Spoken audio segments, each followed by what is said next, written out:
الحمد للہ رب العالمین والصلاة والسلام علی الانبیاء والمرسلین اعوذ باللہ من الشیطان الرجیم بسم اللہ الرحمن الرحیم رب اشرح لی صدری ویسر لی امری واحلل عقدۃ من لسانی یفقہوا قولی واجعل لی وزیرا من اہلی۔ محترم سامعین، السلام علیکم ورحمۃ اللہ وبرکاتہ۔ الحمدللہ قرآن پاک کا مطالعہ ہمارا جاری ہے۔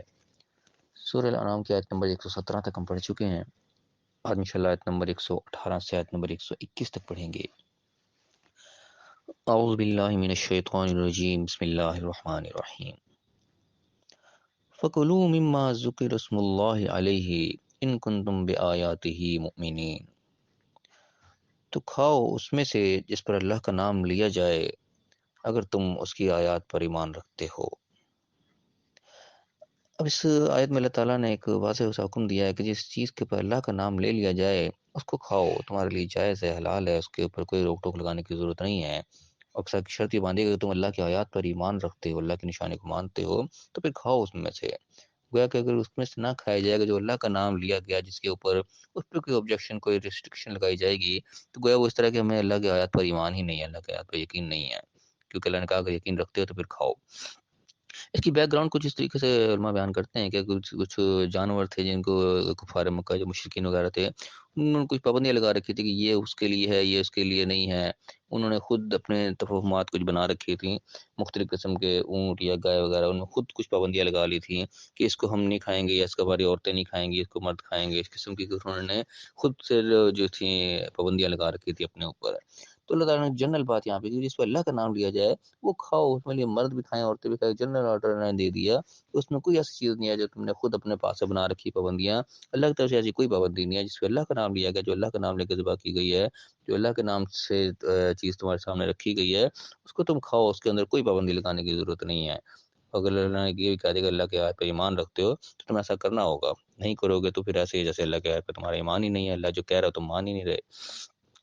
اور فرمایا کہ سوالیہ انداز اللہ نے فرمایا کہ وما لکم، تمہیں کیا ہے اللہ تاکلوا مما ذکر اسم اللہ علیہ ہے، جو کہ تم اس چیز کو نہ کھاؤ جو کہ اللہ کا نام لیا گیا۔ وقد فصل لکم ما حرم علیکم، جبکہ اللہ تعالیٰ نے تم پر بیان کر دیا تفصیل کے ساتھ جو کہ تمہارے پر حرام ہے۔ الا ما اضطررتم الیہ، اور اس میں بھی ہے کہ اگر تمہارے پر اضطرار کی کیفیت آ گئی، مجبوری کی حالت آ گئی، تو اس میں بھی یعنی کہ اللہ نے اجازت دی، حرام میں سے بھی تم اتنا کھا سکتے ہو۔ اگر جان بچانے کا کسی کا معاملہ آ گیا، کسی کی جان پہ بنائی ہے، تو اس میں سے بھی اللہ نے اجازت رکھی ہے۔ یعنی کہ اللہ تعالیٰ سوالی انداز میں کہہ رہا ہے کہ تم کیوں نہیں کھاؤ، وجہ کیا ہے اس کی، جو اللہ کا نام لیا گیا ہے تو اس پہ تم کیوں نہیں کھاؤ گے۔ اور صرف خاص طور پہ ہمارے اس معاشرے کے اندر بعض ایک چیز دیکھنے میں آتی ہے کہ کچھ طبقات ہمارے یہاں ایسے ہیں جو کہ اس چیز پہ پابندی لگا لیتے ہیں کہ جس کے اوپر ختم پڑا جائے، ختم کا ہم نہیں کھائیں گے۔ یہ ہمارے یہاں ایک معاشرے کے اندر ایک چیز دیکھنے میں آتی ہے، اور اس ختم میں وہ بالکل اس حد تک چلے جاتے ہیں کہ وہ غور بھی نہیں کرتے کہ اس ختم میں اگر کیا جا رہا ہے تو کیا ہے اس میں، یعنی کہ بدعت خرافات بھی آ جاتی ہیں۔ بعض لوگ جو ہیں ذرا حد سے زیادہ آگے بڑھتے ہیں، کوئی فالتو چیزیں اس پہ، جس سے کہ ہم کھانا سامنے رکھ کے اس کے اوپر کچھ پڑھتے ہیں، پڑھنے کے بعد اس کو بانٹ دیا جاتا ہے، اللہ کا نام لیا جاتا ہے، تو اس میں بعض لوگ بدعت خرافات بھی کرتے ہیں کہ ضرورت سے زیادہ چیزوں سے بھول جاتے ہیں۔ جہاں کوئی بدعت خرافات قسم کی چیز نظر آئے، ٹھیک ہے، اس سے انسان کو بچنا چاہیے، لیکن دیکھنا چاہیے کہ جہاں کچھ بھی نہیں ہے، اگر صرف اللہ کا کلام اس کے اوپر پڑھا جائے، صرف اللہ کا نام لیا جا رہا ہے باعث برکت سمجھ کے،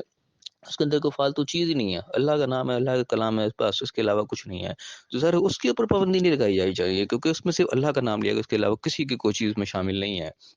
تو وہ اس آیت کے تحت ہمیں کھانا چاہیے، اس کے اوپر ہمیں پابندی نہیں لگانی چاہیے، کیونکہ اللہ تعالیٰ ایک تو ویسے ہی حکم دے رہا ہے کہ تم کھاؤ جس پہ اللہ کا نام لیا گیا، پھر اللہ سوال کر رہا ہے کہ تم کیوں نہیں کھا رہے، اس پہ جب اللہ کا نام لیا گیا، اس کے علاوہ اور کچھ نہیں ہے، پھر نہ کھانے کیا وجہ ہے، جبکہ حرام کو چیز اللہ نے واضح کر دیا ہے کہ تمہیں پتہ لگ جائے گا جو حرام چیز ہے، تمہیں سمجھ آئے گی کہ ہاں یہ چیز حرام ہے، یہ اللہ نے منع کی ہے۔ جب اس کے اندر حرام کی چیز ہے ہی کوئی نہیں، اس کے اندر حرام کی کوئی ملاوٹ نہیں ہے، خالصتاً اس پہ اللہ ہی کا نام لیا گیا ہے، پھر کیا وجہ تم نہ کھاؤ،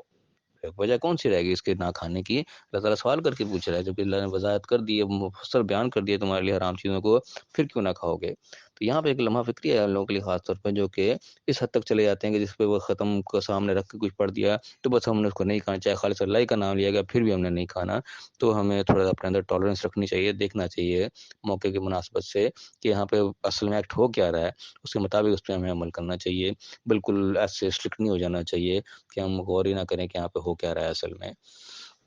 تو یہاں پہ اللہ تعالیٰ نے کہا کہ جب ہمیں واضح کر دیا تو ہم کیوں نہیں کھاتے پھر، فرمایا کہ ان کثیرا لیضلون بافواہہم بغیر علم، اور بہت سے لوگ اس طریقے سے ہیں کہ صرف اپنے خواہشات کے ذریعے سے بغیر علم کے، بغیر تحقیق کے لوگوں کو گمراہ کرتے پھرتے ہیں یا خود گمراہ ہوتے ہیں۔ اسی میں یعنی کہ وہ لوگ بھی آگے جنہوں نے بس ایک ذہن میں بٹھا لے کہ بس ختم کام نے نہیں کھانا، پھر تحقیق ہی نہیں کرنی، بغیر علم اس پہ علم حاصل ہی نہیں کرنا، اس پہ آخر ختم پڑا کیا گیا کہ اللہ کے علاوہ کسی کو اور نام لیا گیا یا خالص اللہ کا نام لیا گیا ہے۔ اگر تو اللہ کے علاوہ کسی اور کا نام بیچ میں شامل کر دیا گیا، ٹھیک ہے مت کھائیں، بالکل نہیں کھانا چاہیے، لیکن جب خالص اللہ ہی کا نام ہے، اس کے علاوہ اور کچھ نہیں ہے، تو پھر اس پہ غور کرنا چاہیے کہ اللہ تعالیٰ کا سوالیہ انداز بھی کرے۔ اس آیت کو ہمیں ذہن میں رکھنا چاہیے کہ اللہ ہم سے کل قیامت کے دن پوچھ لے گا، بتاؤ تم نے یہ کیوں نہیں کھایا تھا جب اس پہ اللہ کا نام تھا، تو ہم کیا جواب دیں گے وہاں پہ؟ تو اس چیز کو ہمیں ذہن میں رکھنا چاہیے۔ اگر فرمایا اللہ تعالیٰ کہ ان ربک هو اعلم بالمعتدین، اللہ تعالیٰ حد سے نکل جانے والے کو خوب اچھی طرح جانتا ہے، یعنی کہ ہر چیز کے ایک طریقہ کار ہے، ہر چیز کسی چیز سے بھی حد سے تجاوز نہیں کرنا چاہیے، یعنی کسی سے اگر رکا جا رہا ہے تو اتنا زیادہ رکے کہ حد سے زیادہ بڑھ گئے، اس کو رکنے میں حد سے زیادہ بڑھ گئے، یا کسی جگہ بڑھنے پہ آ گئے تو حد سے زیادہ بڑھ گئے، اس چیز کو اللہ تعالیٰ پسند نہیں کرتا۔ اس چیز کو اللہ تعالیٰ دھیان سے ہمیں عقل سمجھ اللہ نے اسی لیے دی ہے کہ ہم دیکھیں کہاں ہم نے کس حد تک جانا ہے، کس حد تک نہیں جانا۔ اگلا فرمایا وَذَرُوا ظَاهِرَ الْإِثْمِ وَبَاطِنَهُ، چھوڑ دو گناہ کے ظاہر کو بھی اور باطن کو بھی، یعنی اسم کے جو بھی کام ہے، گناہ کے کام جو ہیں اس کو تم چھوڑ دو، چاہے وہ ظاہر ہے چاہے باطن ہے، چاہے لوگوں کے سامنے ظاہر ہو رہا ہے چاہے چھپ کے ہو رہا ہے، اللہ ہی کو جان رہا ہے، اللہ سے چاہے کوئی چیز نہیں چھپی ہوئی لوگوں کے سامنے، چاہے وہ ظاہر ہے چاہے باطن ہے، تم اس کو چھوڑ دو، تمہیں معلوم ہے کہ گناہ کا کام ہے، غلط کام ہے، تم نے اس کو چھوڑ دینا، یہ اللہ کا حکم ہے۔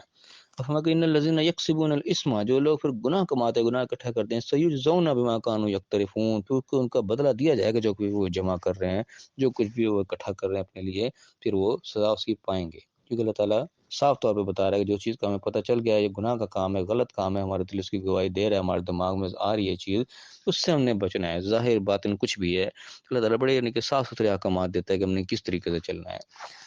اگلا فرمایا ولا تاکلوا مما لم یذکر اسم اللہ علیہ، اور تم اس چیز کو مت کھاؤ جس پہ اللہ تعالیٰ کا نام نہیں لیا گیا، یہ یعنی کہ سیدھی سے صاف بات ہے کہ جس پہ اللہ کا نام لیا گیا وہ ہم نے کھانا ہے، جس پہ اللہ کا نام نہیں لیا گیا وہ ہم نے نہیں کھانا، اس سے بچنا ہے۔ اس کی بھی یعنی کہ بیک گراؤنڈ علماء بیان کرتے ہیں، کفار مشرک جو مکہ وغیرہ تھے اس وقت کے لوگ، ان کے اپنے رسم و رواج تھے،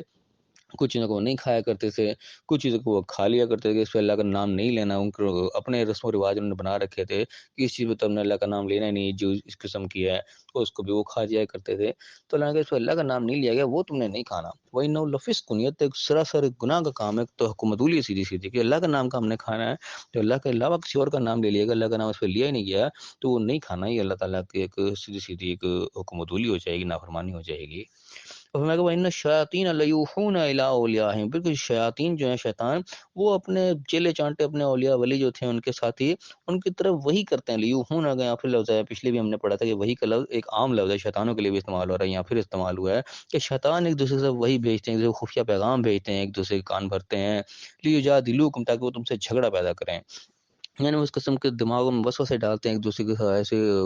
کان بھرتے ہیں کہ وہ جھگڑا کی جو ہے بات پیدا ہو، اس قسم کے باتیں پیدا کر دینا کہ اللہ کے نام کا نہیں کھانا، جہاں پر نہیں نام یا وہ کھا جانا، اور اس کے بعد ایسے ایسے دماغوں کے اندر وسوسے پیدا کرنا، دلائل پیدا کرنا۔ اس طرح علماء کے دلائل کے طور پہ ایک چیز بیان کرتے ہیں کہ وہ اس طریقے سے ایک چیز بیان کرتے تھے کہ بھئی دیکھو جو مردار ہے وہ تم حرام سمجھتے ہو، خود ذبح کیا وہ حلال کہتے ہو، حالانکہ مردار کیسے ہوگا، وہ تو اللہ نے مارا ہوا ہے، یعنی کہ جو اللہ کے مارا ہوا ہے وہ تم حرام کہتے ہو، جو خود مار دیتے ہو اپنے ہاتھ سے ذبح کر کے وہ تم حلال سمجھتے ہو، یہ کون سی بات ہو گئی؟ اس قسم میں دلائل عجیب و غریب قسم کے لوگ نکالتے ہیں کہ دھیان میں وسوسے پیدا کرنے کے لیے۔ تو یہ اللہ کے حکم جو ہوتے ہیں وہ جو محکمات ہیں بالکل واضح ہیں، جب اللہ نے کہا ہے کہ جو مردار ہے وہ حرام ہے تو وہ حرام ہے، کسی کے وسوسے ڈالنے کے وہ ہمیں اس میں نہیں آنا چاہیے۔ اللہ نے کہہ دیا مردہ ہے، وہ اللہ نے ظاہر ہے مارا مردہ کیا ہے، اللہ نے حرام کر دیا، ہم اپنی طرف سے تھوڑی حرام کر کے بیٹھے ہیں، اللہ کا حکم ہے بس ٹھیک ہے حرام ہے، بات ختم ہو گئی۔ تو اللہ نے کہا کہ تمہارا ذبح کیا وہ حلال ہے تو بس وہ حلال ہے۔ جو اللہ تعالیٰ کے سیدھے سیدھے آرڈر ہیں، احکامات جو محکم ہیں، ان کے اندر کوئی دوسری رائے نہیں ہے، اس کے اندر کسی وسوسے کی کوئی گنجائش نہیں ہے۔ فرمایا کہ ان اطاعتموہم، اگر تم ان کی بات کو ماننا شروع ہو جاؤ گے، انکم لمشرکون، پھر تم خود مشرک ہو جاؤ گے، اللہ کے حکم سے تم نکل جاؤ گے، اللہ تعالیٰ حکم کچھ اور دے رہا ہے، واضح حکم دے رہا ہے، تم اس کے اندر جناب مین میخ نکال کے اور اپنے لاجکس بنا بنا کے کہیں چلے جاؤ گے، اللہ کے حکم کو ماننے کے بجائے کسی اور کا حکم ماننے بیٹھ جاؤ گے، تو پھر تم خود مشرک ہو گے، اللہ کے حکم سے نکل گئے، تم نے اللہ کے حکم کو چھوڑ کے کسی اور کو مان لیا، تو یہ ایک قسم کی شرک کی قسم، اللہ کہ تم ان کی بات مان لو گے، انکم لمشرکون، تو پھر تم خود مشرک ہو جاؤ گے۔ تو بہر فی الحال ہم یہیں تک پڑھیں گے، ان آیات کے اندر بھی جو واضح احکامات ہے سیدھے سیدھے میں سمجھ آنے خاص طور پر اپنی زندگی کے لیے، وہ سب سے پہلی بات اللہ نے یہ بتایا کہ جس پہ اللہ تعالیٰ کا نام لیا گیا وہ تم نے کھانا ہے اگر تم مومن ہو تو، جن کے مومن ہونے کی شرط اللہ نے لگائی کہ آیات پہ اگر تمہیں یقین ہے تو پھر کھاؤ جس پہ اللہ کا نام لیا کہ پھر اللہ نے سوال بھی کر دیا کہ تم کیوں نہیں کھاتے، جب اللہ نے حرام کو واضح کر دیا پھر کوئی وجہ نہیں کہ تم اللہ کے نام کے لیے وہ چیز کو تم مت کھاؤ، ایسا نہیں ہونا چاہیے۔ اور اللہ نے گناہ سے بچنے کا خاص طور پہ کہا کہ گناہ سے تم نے بچنا ہے، چاہے وہ ظاہر ہے چاہے وہ باطن ہے، اور پھر جو گناہ کماتا رہے گا تو بظاہر ہے وہ اس کی سزا اس کو ملے گی، اس میں معافی نہیں ہوگی اس چیز کی کہ اس کو پتہ بھی تھا یہ گناہ پھر بھی وہ کرتا چلا گیا تو اللہ کہا کہ صحیح زونہ اس کا تو جزا اس کا بدلہ ملے گا۔ تو بہرحال سمجھنے لائق باتیں جو ہمیں سمجھ میں آتی ہیں، اللہ تعالیٰ مزید ہمارے ذہنوں کو کھولے، جو اس کے اندر گہرائی ہیں اللہ تعالیٰ میں صحیح سمجھنے کی توفیق عطا فرمائے، جو اللہ تعالیٰ نے ہمیں ہدایات دی ہیں ان ہدایت کے مطابق اللہ تعالیٰ ہمیں اپنی اصلاح کرنے کی توفیق عطا فرمائے اور دنیا اور آخرت دونوں جگہ کامیاب فرمائے، آمین۔ وآخر دعوانا ان الحمد للہ رب العالمین۔